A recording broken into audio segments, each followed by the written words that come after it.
For many, the social media has become a great leveler in how much they own that space and the freedom to use it the way they want, which is hugely empowering. Last year, we saw that young law intern take to it to describe sexual harassment by a former Supreme Court judge. Then there was that young British swimmer who chose YouTube to talk of his relationship with another man. But as empowering as it is, social media is equally dangerous in its power. As Congress's most popular Twitter mantri, Shashi Tharoor, with over 2 million followers, found out the hard way. He claimed his Twitter account was hacked. The allegedly hacked tweets allege an affair between the minister and a Pak journalist, Meher Tarar, and questions were raised whether these were posted by his wife, Sunanda. However, while she denied using her husband's account, saying, and I quote, "I'm sending Meher Tarar's BBM messages to the works to see what a horrible woman she is and how she is stalking my husband." That, of course, she confirmed, tweeting allegations against the Pakistani journalist of stalking her husband and being an ISI agent. Since then, Tharoor has released a joint statement saying they are happily married and curiously say the tweets were unauthorized. But, well, it seems the damage has been done, perhaps not least to his political reputation, that coming a few weeks ahead of the elections. The use of social media in this case by spilling out the private fissures between the husband Mantri and her onto a very, very public platform has sent the Twitter world abuzz by the very public washing of dirty linen on Twitter. And that is what we discuss on the social network today. Public figures, private lives. You can hashtag that with Sunanda Pushkar and tweet us your comments. So to talk to us a little bit more about this entire controversy and what it really means for users and how we can keep ourselves a little bit more secure, we've got with us in the studio Shivam Vij, who is the co-founder of Kafala. We're also joined by Tarun, who is going to tell us how we can keep ourselves a lot more secure on social media. And from Chandigarh, we're joined by Arjun Shuran, who is a lawyer and a privacy activist. Shivam, I want to start with you first. You know, of course, Sunanda Tharoor has now issued that clarification saying those tweets were in fact unauthorized. But is anybody on social media buying that at all? Not at all. It's like the joke has done the round many times. You know, the cricketer Raina said those tweets, the inconvenient tweets of my nephew. Meenakshi Lekhi said my phone was stolen, and that's how somebody tweeted something inconvenient. Some others have also come up with some excuse. This is the Twitter version of politicians saying I was misquoted. To say that my account was hacked is the Twitter version of saying I was misquoted. So nobody really buys that. It's obvious. Also because Sunanda Pushkar is not denying the accusations. So you can say that the tweets were not made by Shashi Tharoor, the account was hacked, but she's saying similar things to her own account which she's not denying.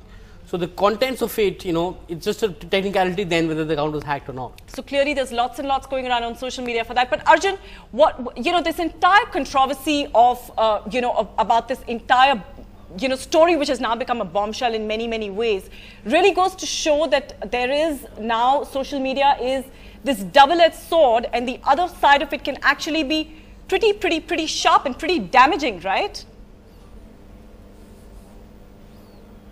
Absolutely. You know, when someone is called the Twitter mantri and as I think possibly has more followers than voters, then his reputation hinges on his Twitter account, and the day it is compromised or misused or used in an unauthorized way, you don't know what happens.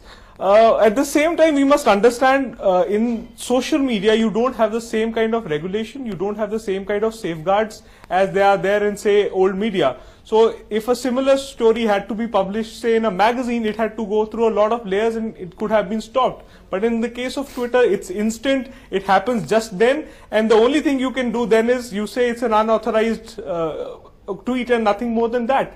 And having said that, even if it is an unauthorized tweet, I think a bigger issue arises. The bigger issue is that whether or not Twitter is a safe enough platform, cyber security wise, can that be fixed by Twitter itself? Can there be some levels of enhanced authentication for popular users? We'll have to look at that as well. That is what, and of course, the crucial thing, of course, in this case being that, this is, of course, pretty damaging for Shashi Tharoor's reputation. And Shivam, I just want to throw what Arjun said across to you. You know, I mean, Twitter has this thing where you can actually verify your account, right? But is that more for the user or for the follower? Because I know when Shashi Tharoor's account, for example, is verified, I know that the person tweeting from that account is him. But maybe there needs to be something in, you know, maybe there needs to be... If Shashi Tharoor gives his password to somebody else, what can you do about it? Twitter can't do anything about it. You and I can't do anything about it. If I give you my password, it's my fault alone. And if you tweet from my account, or if you take my phone and you tweet from my account, what can I do about it? Arjun, you know, of course, social media is a space where each one of us has the, you know, has the ability to use it in as much as we want, in as little as we want.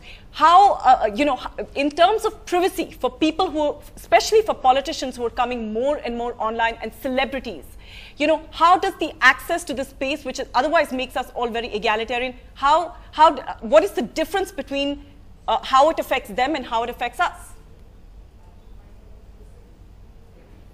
Well, basically, I think there ought to be a difference. I don't think there is just that kind of difference. Right now, it's only in terms of for the users of Twitter, you get to know whether or not an account is verified or not.